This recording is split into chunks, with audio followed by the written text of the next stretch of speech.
Good evening and thank you for joining us tonight. Firefighters have been battling a commercial structure fire in Escambia County for the last few hours. 20 firefighting units battled the flames at a warehouse at BGS Marine Sales in West Pensacola. And our Hannah James, as you see, is on the scene now with the current situation. What's going on now, Hannah? Well, Bob, you mentioned those 20 units. There's a few left behind us as crews wrap up. They've been on site since about 6:15, fighting the fire for about 4 hours now.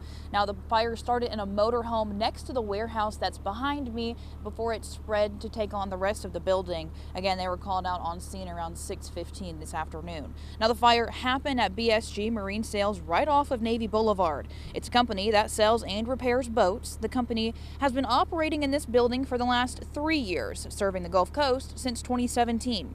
One of the 4 co-owners tells me tools and 9 boats inside the warehouse were burnt. 3 boats outside of the building burnt as well. All 18 of their employees had already left for the day when the fire started. No injuries have been reported. First responders say the main concern when fighting this fire, fuel and gasoline. Crews worked to keep the fuel from spreading out of the boats for several hours, and I spoke with one co-owner who got the call on his way back from picking up a boat today in Louisiana. Freak accident. We don't know what the root cause was, but the main shop building is totally destroyed. The contents are destroyed also. Everything's burned down. It was a very intense fire. The building's warped, the roof's caved in, but we're preparing to open up tomorrow. It's tough. I'll tell you that. It's tough. A lot invested in there, but it's about all the same.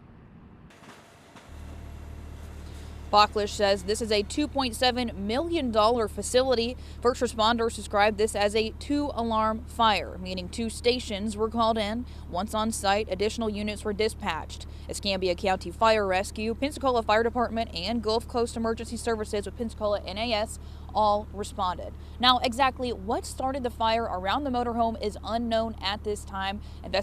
Fire investigators are going to find that out and release that information at a later time. And once we learn that, we will share that with you. Right now, the owners are saying they plan to reopen tomorrow, and they're going to be able to still work on the property outside of the warehouse that has burnt down. Reporting live in Pensacola, I'm Hannah James, WEAR News.